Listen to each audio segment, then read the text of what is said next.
자, 우리 22강에서 학습 목표는 지상권입니다.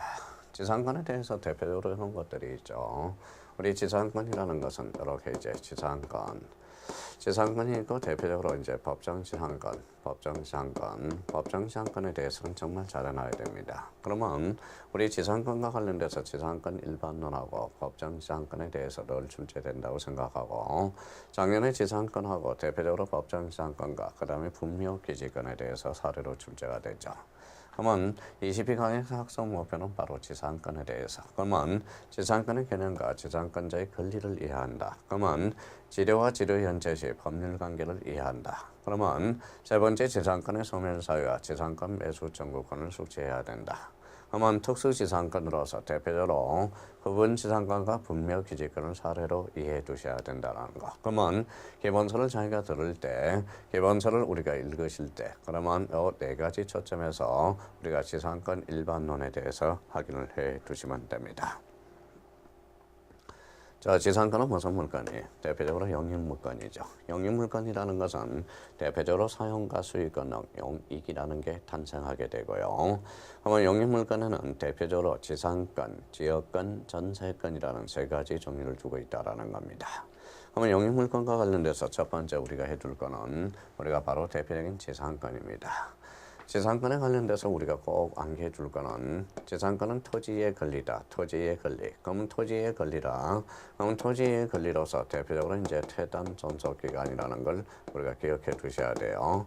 퇴단 존속기간을 두고 있다. 그래서 지단이라는 의미를 확인해 두시고 자, 퇴단 존속기간에서 30년, 15년, 5년의 일거 있고 기간에 정함이 없다. 그러면 15년으로 간다라는 거 우리가 작성해 놓으셔야 되고 수목은 대표적으로 몇 년입니까? 바로 30년이 된다라는 거예요. 그래서 수목.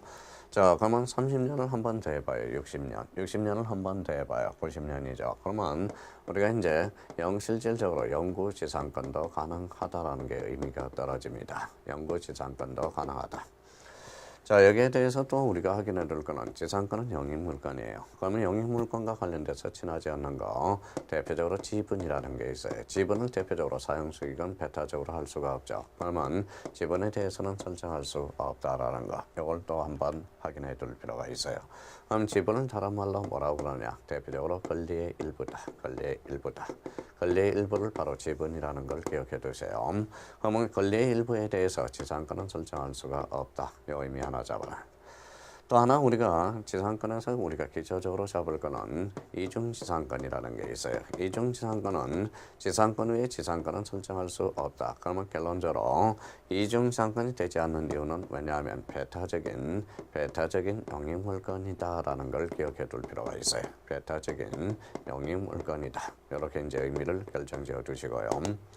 또 하나 우리가 잡을 거는 우리가 이제 하천법상의 하천은 가능해요. 하천법상의 하천도 등기 능력이 가능하나 바로 영입권과 관련돼서 영입물건에 대해서는 설정할 수 없다라는 걸 기억해 두시라는 거예요.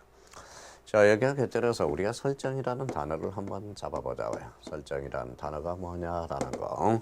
자, 설정이라는 것은 대표적으로 뭐냐? 바로 자, 소유권 이해의 권리를 창설하는 거. 소유권 이해의 권리를 창설하는 거. 이게 대표적인 설정이라는 거예요. 그러면 자, 이런 관계가 하나 형성되죠. 자, 갑이라는 사람이 있어. 갑이라는 사람이 토지가 있어요. 이 토지 이해 을에게 뭐다 1억에 대해서 자, 지료에 대해서 을에 대해서 자, 지상권을 뭐다 설정해 줬다고 생각해 봐요. 그럼 이 지상권에 대해서 권리는 얘가 가지고 있죠. 그래서 이 사람은 대표적으로 지상권자가 돼. 그럼 이 토지를 갑이 을한테 설정을 해줬어. 그러면 이 사람은 대표적으로 지상권 설정자가 된다는 거예요. 지상권 설정자. 그러면 지상권 설정자와 지상권자의 구분을 기억해 두고 지상권 설정자는 대표적으로 뭐가 됩니까? 대표적으로 토지 소유자가 된다라는 거. 그럼 토지 소유자가 지상권자 이렇게 표현되기도 하고요. 지상권 설정자와 지상권자로 표현되기도 합니다. 그러면 지상권과 관련돼서 지상권은 우리가 지료를 요소로 하지 않는다라는 거예요. 지료를 요소로 하지 않아요. 자, 지료를 요소로 하지 않는다. 이 말은 지상권에 있어서 비용 상한 청구권은 대표적으로 비용 상한 청구권은 이렇게 비용 상한 청구권이 있죠. 그러면 비용 상한 청구권은 이 말은 결론적으로 이거는 강행 규정이 아니라 대표적인 임의 규정이 됩니다. 자, 여기에서 비용 상한 청구권은 두 가지가 있어요. 그래서 대표적으로 필요비라는 게 있고요. 이익비가 있어요. 그러면 필요비에 대해서 우리는 보존 비용이라고 우리가 배웠고요. 이익비에 대해서는 뭐예요? 이거는 계량 비용이 된다고 그랬어요. 그래서 우리 지상권은 물건으로서 필요비 상한 청구권하고 이익비 상한 청구권은 존재한다. 그렇게 이제 의미를 잡아주시면 됩니다. 그럼 지상권에 대해서 지료의 일반론에 대해서 우리가 이렇게 기억해 두시고 우리가 이제 지상권에 대해서 하나하나 우리가 밟아 나가 보자고요. 지상권이 뭔가 다시 배타적으로 보자고요.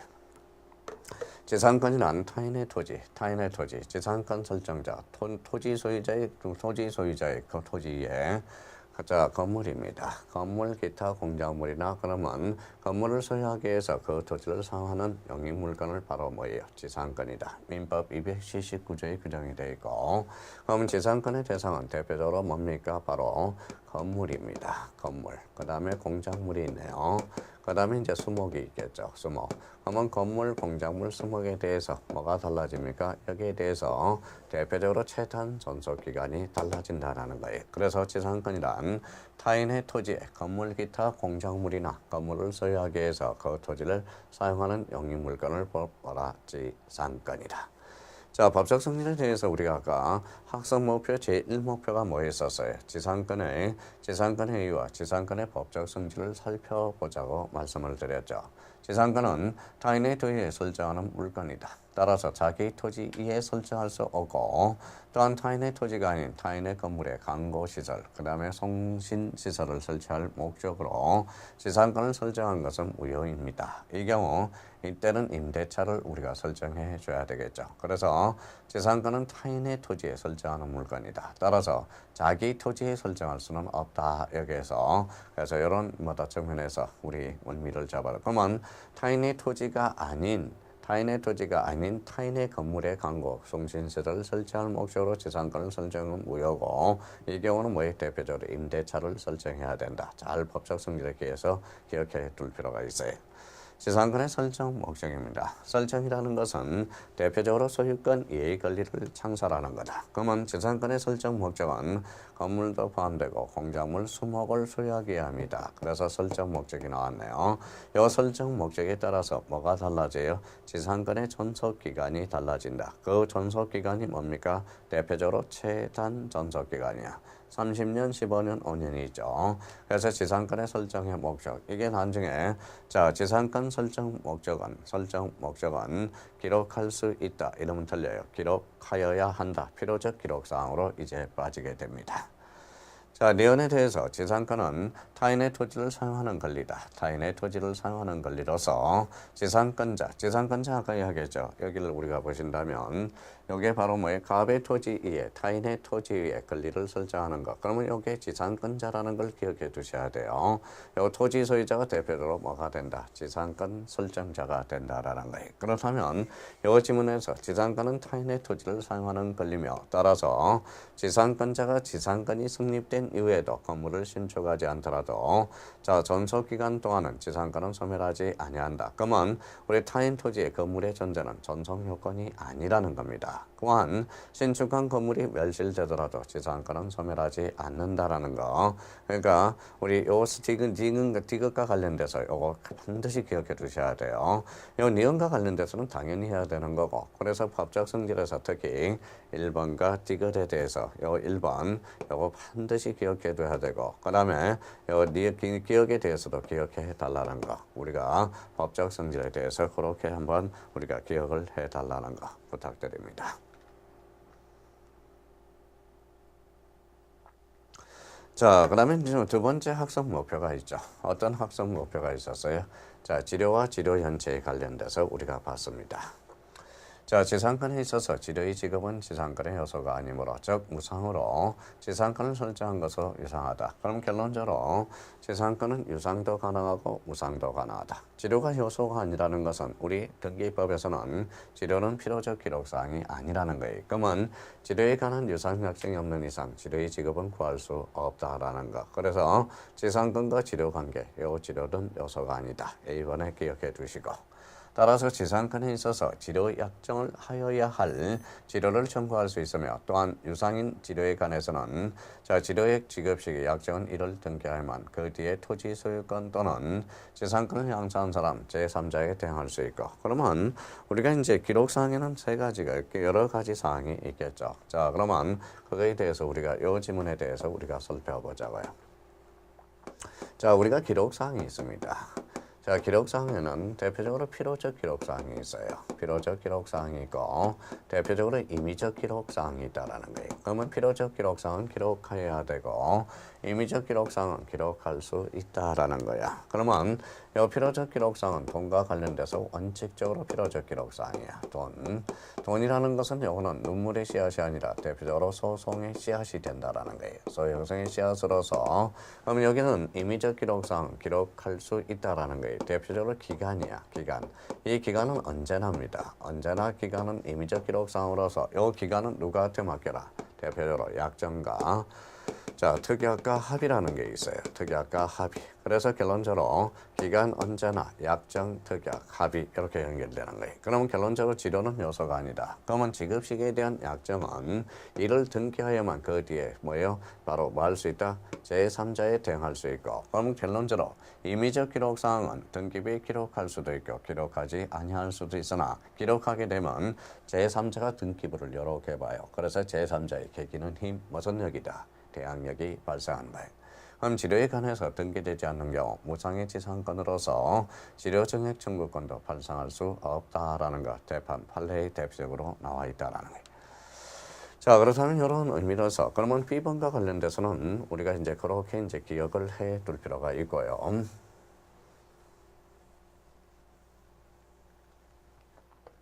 자, 10번은 지료를 약정한 경우 지료 채권은 채권이지만 토지 소유권에 종속되어 있고 지료 재무도 지상권에 종속되어 서로 결합되어 그 내용상 하나의 법률적 지위를 대체할 이루어지는 것으로 새긴다. 따라서 토지 소유권이나 지상권에 이전되면 지료도 함께 이전된다라는 거. 아 그렇구나. 요 의미. 자, 그 다음에 이제 우리 D와 관련돼서 지상권자가 2년 이상 지료를 지급하지 아니하면 지상권 설정자는 지상권의 소멸을 청구할 수 있다. 2년 이상입니다. 이 기간이에요. 이거 잘 조심해야 돼. 이 기간이라 2년 이상.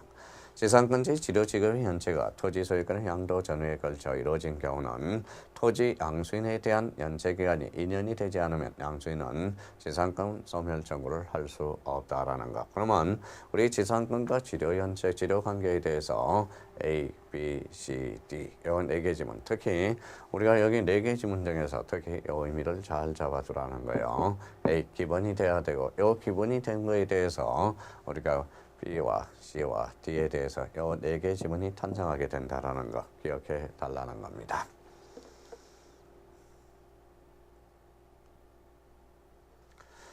자, 그 다음에 또 학습 목표가 있었죠. 지상권의 소멸입니다. 지상권의 소멸 사유와 관련돼서 우리 지상권은 물건입니다. 일반적 소멸로 인해 토지의 멸실. 자, 토지가 멸실하면 사라지겠죠. 전속기간 만료. 자, 소멸시효. 대표적으로 혼동에서 우리가 들었고요. 토지 수용한 소멸을 우리가 들었습니다. 지상권에만 특이한 소멸 어디는 뭐냐? 지상권 설정자 소멸 청구. 지상권 소멸자의 설정자는 토지 소유자가 되죠. 그래서 지상권 설정자의 소멸 청구. 그 다음에 대표적으로 지상권의 포기. 내가 포기하겠다. 자, 약정 소멸 사유가 발생한다면 지상권에만 특이한 소멸원이 A, B, C. 그래서 자 여기에서 우리가 민법적인 어떤 마인드에서 본다면 누가 누군지를 따져놔야 됩니다. 그래서 설정이라는 단어부터 출발하라고. 설정이란 소유권 이해 권리를 창설한다. 그래서 대표적으로 지상권 소멸과 관련돼서 우리 두 가지 지상권 소멸사유에 대해서 두 가지 원인이 있다라는 거. 하나는 뭐예요? 자, 물건의 소멸사유 공통으로 되는 거고, 지상권에만 특이한 소멸이니 지상권 설정자의 소멸 청구, 지상권의 포기, 약정 소멸사유 이런 것들 우리가 확인해 주시면 되겠고요. 자, 여기에 대한 지상권 소멸의 효과는 어떻게 될 건가? 자, 지상권 소멸 효과로서 자, 지상물 수거권이라는 게 있죠. 지상권이 소멸할 때 지상권자는 그는 지상권자죠. 건물 기타 공작물의 수목을 수거하여 토지를 원상 회복시켜야 된다.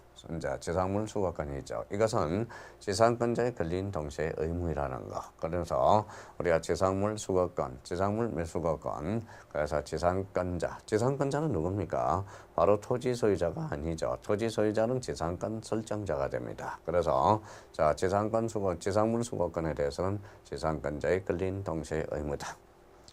자, 니은의 지상물 매수 청구권이 있습니다. 지상권자 설정자가 모두 매수 청구권이 인정됩니다. 원칙적으로 지상권자에게는 경신청구를 행사한 이후에 해야 됩니다. 너 지상권 할래? 그랬더니 안 한대. 그러면 지상권 설정자가 안 한대. 그때 그러면 지상물 매수를 청구해달라고 요구할 수 있다라는 거예요. 그래서 지상권자에게 읽어요. 경신 청구를 행사한 이후에 행사가 가능하나 설정자에게는 이러한 제한이 없다는 점에서 차이가 나타난다. 그래서 요 지상물 매수 청구권에서 요거 자, 지상권자와 지상권 설정자의 어떤 차이점 요거 꼭 기억해 두셔야 돼요. 요 지문에 대해서는 꼭 정문에 대해서는 기억해 달라는 거 별표가 하나가 되겠네. 자, 대표적으로 이제 필요비와 유익비가 있죠. 자, 필요비 상한 청구는 할 수 없죠. 그러면 이익비 상한 청구권을 할 수가 있죠. 그러면 우리 지상권 설정자는 그럼 소급 의무가 있다라는 거네. 그러면 결론적으로 이익비 상한 청구권은 임대인과 달리 자, 지상권 설정자는 지상물의 사용 수익에 필요한 상태를 유지할 의무를 부담하는 것이 아니라 소극적으로 지상권자의 토지 사용을 용인한 의무만을 부담한다. 따라서 지상권자가 토지의 비용을 지출한 경우에 필요비 상한은 청구하지 못하며 그러나 이익비에 대해서 명문 규정이 없어도 그 상한은 청구할 수 있다라는 게 대표적인 통설이 되겠습니다. 만약 유익비 상한 청구권에서 뭐다 돈을 안 해줬다. 거기에 대해서 비용이 들어갔죠. 비용이 들어가면 거기에 대해서 뭘 행사할 수 있죠? 바로 유치권을 행사하게 되는 거죠. 그래서 우리가 지상물 소멸 효과로서 지상물 수거권, 지상물 매수 청구권, 유익비 상한 청구권 이 세 가지 측면에서 꼭 기억을 해둘 필요가 있습니다. 그렇다면 우리 기본서를 한번 우리가 체크하고 나가야죠. 그래서 4장에서 영입물건의 일반 그거를 한번 읽어보시면 될 것 같고요. 자, 이번에 지상권에서 나와 있죠. 2절. 자, 1 서설로 나와 있고 가로 1 의미 법적 성질에 나와 있습니다. 279조와 지상권의 내용. 지상권의 내용은 지상권자는 타인의 토지에 건물, 기타 공작물, 수목을 소유하기 위해서 토지를 사용하는 권리가 있다. 그래서 의가 되고요. 자, 법적 성질은 지상권은 타인의 토지에 설정하는 물건, 기억 한번 줄쳐놓고 자, 우리가 봤던 거죠. 지상권의 설정 목적은 건물, 기타 공작물이나 수목 소유하기 이하입니다. 니은 우리 봤던 지문이고요. 자, 디귿의 지상권은 타인의 토지를 사용하는 권리다. 그래서 요 니은에 대해서 디귿에 대해서는 좀 조심해 두셔야 됩니다. 그래서 디귿 요거 확인해 두고 따라서 지상권자가 지상권이 성립된 이후에도 건물 등을 신축하지 않더라도 존속기간 동안 지상권은 소멸하지 아니하며 또한 신축한 건물에 멸실되더라도 지상권이 소멸하는 것은 아니다. 그래서 요 디귿은 반드시 좀 확인해 달라는 거. 자, 그렇다면 이제 우리 지상권과 지료관계, 우리 기본서는 우리가 하던 위험에 딱 정리되어 있어요. 그러면 지상권에 있어서 지료의 직업은 지상권의 요소가 아니다. 아까 봤죠? 따라서 지상권이 있어서 지료 확정을 하여야 지료를 청구할 수 있고, 그러면 지료는 임의적 기록상으로서 등기부에 기록하게 되면 뭐라는 거예요? 제3자의 기록 대항력이 발생한다. 그래서 대항력으로 연결되기 시작합니다. 자, 그 다음에 이제 지료 확정을 한 경우, 자, 지료 채권은 채권이지만 토지 소유권에 종속되어 있고, 지료 체류도 지상권에 종속되어 서로 결합되어 내용상 하나의 법률적 지위로 대체하는 견으로 생기며, 따라서 토지 소유권이나 지상권이 이전되면 그게 지료도 함께 이전한다는 것. 대표적으로 이제 수반성의 의미가 있게 되죠. 그래서 수반성 의미가 되어 있습니다. 자, 그 다음에 D번에 대해서 아까 봤던 지상권자가 2년 이상의 지료를 지급하지 아니하면 지상권 설정자는 지상권의 소멸을 청구할 수 있다. 이렇게 나와 있습니다. 지상권자의 대표 지료 지급 연체가 토지 소유권의 양도 전후에 걸쳐 이루어진 경우에는 토지 양수인에 대한 연체 기간이 2년이 지나지 아니하면 양수인은 지상권 소멸 청구를 할 수 없다라고 우리 지료 연체와 관련돼서 우리가 보게 됐고요. 자, 3번은 이제 지상권과 임차권의 비교. 우리 간단하게 비교해 봅시다. 지상권 특징은 물건. 자, 임차권은 채권이죠. 자, 설정 방법은 지상권 설정 계약과 그 다음에 설정 등기를 갖춰야 돼. 그래서 등기해야 물권 변동이 발생하고요. 자, 그 다음에 임차권은 채권이야. 그러면 임대차 계약만 있으면 되죠. 객체는 지상권이니까 토지. 자, 임차권은 부동산, 동산 다 해당이 있죠. 대항력 있음, 없음. 자, 지상권은 물건이니까 결국 제 만인한테 대항할 수 있죠. 대항력이 있음, 없음. 임차권 등기 시에서는 있음 이렇게 되어 있고 양도성은 지상권은 있어요. 그래서 임차권 자체는 없고요. 자, 목적은 건물, 건물, 공작물, 수목 소유 목적으로 그러면 임차권에 대해서 토지 사용 목적 제한 없다. 자, 법정 경신은 지상권은 없습니다. 그래서 우리 임차권에 대해서는 우리 경신 청구권이 발생하죠. 그래서 민법 639조에 있다라는 거. 그러면 3번과 관련돼서 대표적으로 지상권과 임차권의 비교가 잘 되어 있습니다. 자, 지상권의 취득이 나와 있고요. 그 다음에 이제 지상권의 존속기간 경신이죠. 그래서 지상권의 존속기간과 관련돼서 우리 280조에 존속기간을 약정한 지상권이 있어. 그래서 조문을 한번 확인해 볼까요? 계약으로 지상권의 존속기간을 정하는 경우 그 기간은 다음 연한보다 단축하지 못한다. 자, 석초, 석회조, 연화조 또한 이하 유사한 경과한 건물이나 수목의 소유를 목적으로 할 때 30년, 건물의 소유 목적으로 할 때 55년, 건물 위의 공작물의 소유를 목적으로 할 때 5년, 전항의 기간보다 단축한 기간을 정할 때 전항의 기간까지 말 수 있다. 연장할 수 있다. 그래서 우리 존속기간 280조와 관련돼서 존속기간을 약정한 지상권 그 의미 한번 확인해 두시면 될 것 같고요. 자, 그러면 이제 기본서 페이지 오른쪽 가니까 중간에 설정 행위로 기간을 정하지 않은 경우 이렇게 나와 있을 거예요. 그래서 281조. 자, 존속 기간을 약정하지 아니한 지상권 계약으로 지상권 존속 기간을 정하지 않을 때 그 기간은 전제의 최단 존속 기간으로 한다. 자, 지상권 설정 당시에 공작물의 종류와 구조를 정하지 아니할 때 지상권은 전조 2호의 건물의 소유를 목적으로 한 것으로 본다. 그래서 15년으로 가게 되죠. 그래서 그 의미를 한번 확인해 두시면 될 것 같고요.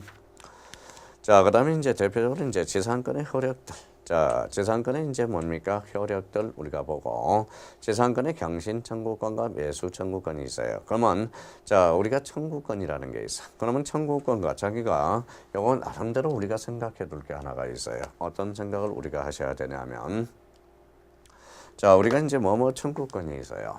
자, 청구권이라는 게 있고 형성권이라는 게 있어요. 형성권.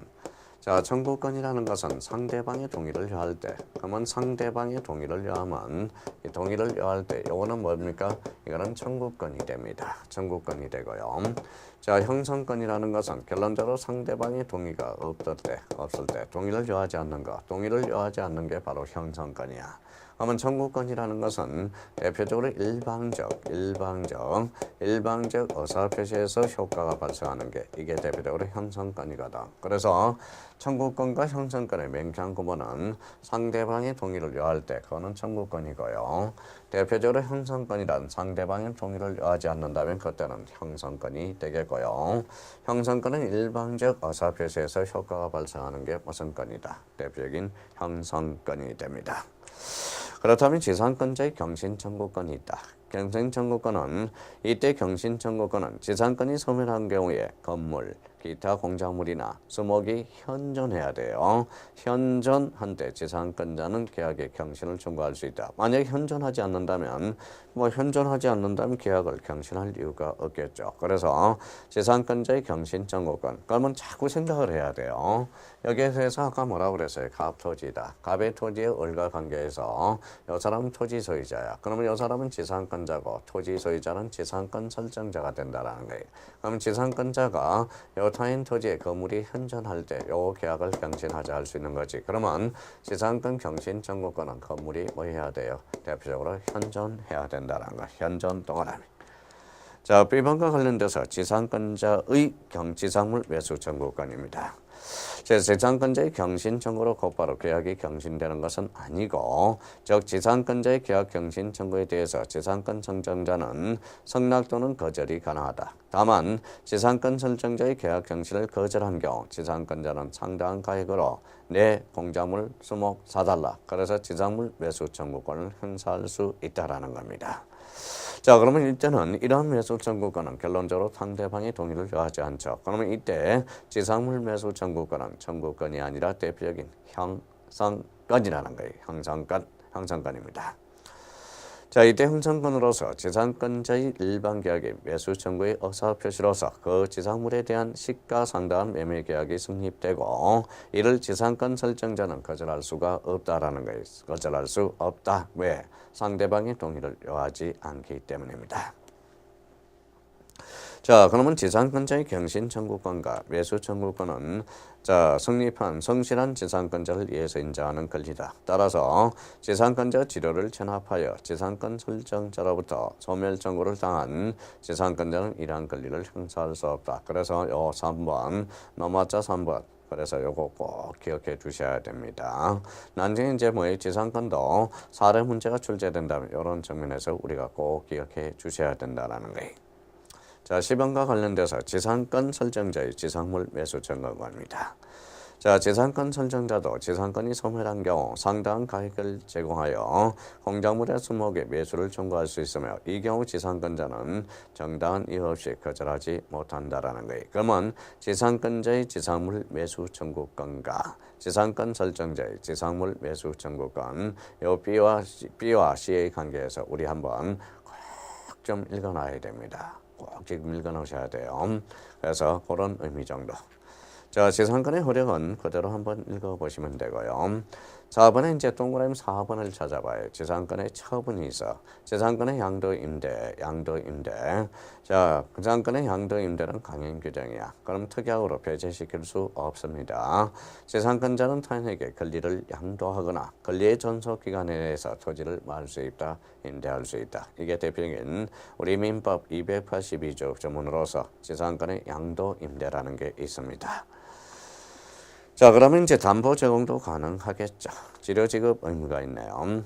자, 지상권에 있어 지료는 요소가 아니죠. 당사자가 지료를 약정할 때 지료 지급의 의무를 반납한다. 지료는 일시적이든 일시급이든 그 다음에 정기급이든 상관이 없으며 반드시 금전에 하지 않습니다. 그래서 지료 지급 의무와 관련돼서 요거 기억해 두고, 지료 체납의 효과는 바로 2년이라는 거, 2기가 아니라 2년입니다. 자, 지상권 설정자는 지상권 소멸을 청구할 수 있습니다. 그래서 지상업 체납의 효과. 자, 지료 정감 청약권 역시 강행 규정이 되겠죠. 자, 그렇다면 이제 뭡니까? 자, 가로번의 지상권 소멸입니다. 소멸 사유와 관련돼서 우리 대표적으로 물건의 일반의 소멸원인이 있고 지상권에만 특이한 소멸원인, 대표적으로 뭐가 있어요? 자, 이 지료 연체가 되면 지상권 설정자의 소멸 청구가 하나 발생하고요. 지상권 포기가 있고요. 자, 그다음에 이제 지상권 포기, 그다음에 약정 사유가 발생했다. 그러면 그때는 지상권에만 특이한 소멸 원인이 발생한다고 세 개에 대해서 우리가 배웠고요. 자, 그다음에 이제 동그라미 2번에 지상권 소멸 효과를 봐봐요. 그래서 수거 의무 매수 청구권. 우리 지상물 수거권 받습니다. 지상물 매수 청구권 한번 체크해 두고, 그 다음에 대표적으로 이익비 상한 청구권은 발생하나 필요비 상한 청구권은 발생하지 않는다라는 걸 기억, 니은, 디귿, 특히 디귿에 대해서 한번 확인해 두시면 될 것 같습니다. 대표적으로 이제 뭡니까? 우리 기본서 2에 보면 이렇게 나와 있죠. 대표적으로 뭐가 나와 있어요? 바로 특수한 지상권이 나와 있어요. 특수한 지상권. 자, 특수지상권으로서 대표적으로 이제 뭡니까? 이게 구분지상권이 있어요. 구분지상권. 자, 구분지상권과 관련돼서는 자, 토지 아래를 구분한다라는 거예요. 그래서 구분지상권. 그러면 구분지상권과 관련해서 준비해 주실 거는 첫 번째, 수목원 포함되지 않는다. 수목원 포함되지 않습니다. 토지와 아래를 구분하는 거거든. 그럼 구분지상권과 관련돼서 특히 조심할 거는 이중 구분지상권은 가능하다라는 거예요. 이거는 이제 구분지상권에 대해서는 대표적으로 우리 지하철 붐이 일어나서 나오게 된 거죠. 그래서 이중 구분지상권은 가능하다. 그러면 이중지상권은 불가능하죠. 여기에 대해서 이제 우리 구분지상권에 있어서 우리 특이한 필요적 기록상 토지의 상하의 범위를 기록해야 됩니다. 토지의 상하의 범위를 반드시 기록해 줘야 되고 토지의 상하의 범위가 기록된다면 우리 구분지상권에 대해서는 도면은 따로 첨부할 필요가 없다라는 거. 그러면 구분지상권과 관련돼서는 수목 X, 이거는 16회 때 우리가 출제가 되고요.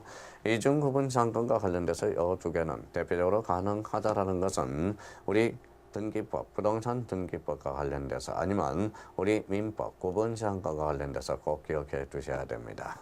요 토지의 상하의 범위도 우리가 기억해 두고 도면은 우리 도면과 지나지 않는다. 그래서 요 네 가지 측면에서 구분지상권은 확인해 두시면 될 것 같습니다. 그래서 이에서 특수지상권으로서 대표적으로 가로 1번 구분지상권이라는 게 있습니다. 그래서 구분지상권이란 건물 기타 공작물을 소유하기 위해서 타인의 토지, 지하 또는 지상 공간을 상하의 범위를 정해서 사용되는 지상권을 뭐라고 그런다? 구분지상권. 구분지상권에 대해서 대표적으로 토지에 대해서는 우리 토지 아래에 수목원 심을 수가 없거든. 그래서 구분지상권에 대표적으로 수목원 포함되지 않는다라는 초점을 맞춰서 구분지상권과 관련돼서 꼭 기억해 줄 필요가 있어요. 그래서 가로 2번에 구분지상권 289의 2 조문에 나와 있죠. 자, 그러면 특수지상권으로서 대표적인 분묘기지권이라는 게 있어요. 분묘기지권은 타인의 토지에 분묘를 설치한 후 그 분묘를 소유하기 위해서 분묘의 기지 부분이 타인 소유의 토지를 사용할 것을 내용하라는 간섭에서 인정된 지상권 유사의 물건이다. 그래서 분묘기지권 작년에 출제가 됐죠. 자, 우리가 작년에 출제가 됐으니까 기억해 둘 필요가 있어요. 자, 분묘기지권에 대해서는 이런 거겠죠. 대표적으로 여기 이제 뭡니까? 요거 이제 사람이죠. 여기 사람이면 요거는 평장이에요. 평장에 대해서는 인정이 안 돼요. 자, 이게 사람이라고 하면 이렇게 가면을 해놓은 것은 인정이 안 됩니다. 우리 분묘기지권을 처리하기 위해서는 이렇게 분봉, 볼록해. 이게 볼록 튀어나와야 되겠죠. 이게 바로 분봉이 됩니다. 이게 하나의 일종의 공시입니다. 그래서 분묘기지권의 취득 이렇게 나오는데 토지 소유자는 성낙으로서 분묘를 설치할 때 자기 소유의 토지에 분묘를 설치한 자가 분묘에 관해서 별도의 특약 없이 토지만을 다행에 처분할 때 타인 임의 20년간 평온 공연하게 그 분묘의 기지를 점유한 때 간섭상 인정되는 지상권 유사의 분묘 기지권을 시효 취득한 데 그러나 분묘를 소유할 수 없는 자는 사실상 당의 분묘를 장기간 관리했다더라도 분묘의 기지권은 사후에 시효에 의해서 취득할 수 없다. 또한 분묘에 대한 소유권은 간섭상 종손에 속하고 반계의 장손에 속하지 아니한다. 이 띠것과 관련돼서 판례 한번 기억해 둘 필요가 있습니다. 자, 시신 안장과 본분의 종제, 거기 한번 읽어보시면 되고요. 자, 그래서 이제 분묘기지권은 우리 26회 때 출제가 됐습니다. 올해는 뭐 큰 문제가 없을 거라고 생각이 듭니다. 자, 그렇다면 이제 분묘기지권은 언제 소멸하는가? 소멸에 대해서 한번 보죠. 분묘가 변질된 경우 동그라미 6번에 있어요. 동그라미 6번. 자, 분묘기지권의 소멸은 분묘가 멸실된 경우라도 하더라도 유골이 존재하여 분묘의 원상 회복이 가능하여 일시적인 멸실을 불가하다면 분묘기지권은 소멸하지 않는다. 지상권 유사의 물건인 간섭법상 법정지상권은 그 권리자가 그 의무자에 대해서 권리를 포기하겠다는 의사표시함으로 인하여 소멸되고 자 점유까지도 포기하면 그 권리가 소멸하는 것은 아니다. 그래서 이 니언에 대해서 자주 출제되고 있습니다. 그래서 자 6번 분묘기지권의 소멸과 관련돼서는 동그라미 니언에 대해서 꼭 확인해 둘 필요가 있어요. 저는 이제 우물을 파줬어요. 그러면 지상권에 대해서 우물을 파줬으니까 그 우물물은 본인이 다문, 다상양 많이 생각해서 계속적으로 읽어 나가셔야 됩니다. 자 그렇다면 우리 이제 22강에 대해서 자 22강 학습 목표가 이거였죠. 지상권의 개념을 우리가 잡았고요. 지상권자의 권리들을 우리가 봤어요. 지상권의 지상물 수거권이 있었고 지상물 매수 청구권이 발생한다. 그래서 지상권자의 권리를 이해했으며 지료와 지료 현체 시 법률 관계를 이해해야 되고 지료 현체는 2년이죠. 그래서 이전을 할 때는 지상물 매수 청구권을 행사할 수 없다라는 거네요. 자, 지상권자의 모선성을 추가하기 위해서 성실성을 우리가 한다고 그랬습니다. 자, 3번에 지상권의 소멸사유와 지상물 매수권을 선고해야 되고 우리가 봤고요. 자, 대표적으로 구분 지상권, 그 다음에 분묘기지권에는 특수 지상권으로서 이거는 이제 지상권 유사에 지상권 유사에 관한 물건으로 우리가 보고 있죠. 그래서 구분 지상권과 분묘기지권의 사례에 대해서 이거는 작년에 출제가 됐고요. 분묘기지권에 대해서는 자 구분 기지권과 관련돼서는 한번 우리가 수목과 관련돼서 한번 16회 때 출제됐으니까 기억해 둘 필요가 있어요. 그러면 우리 22강 학습 목표에 대해서 지상권의 개념과 지상권자의 권리를 이해 한번 꼭 생각하면서 읽어야 되고 지료와 지료 연체 시 법률 관계를 이해하면서 읽어가야 되고 지상권의 소멸사의 지상물 매수 청구권, 구분 지상권과 분묘기지권에 대해서 우리가 살펴보면 되겠습니다.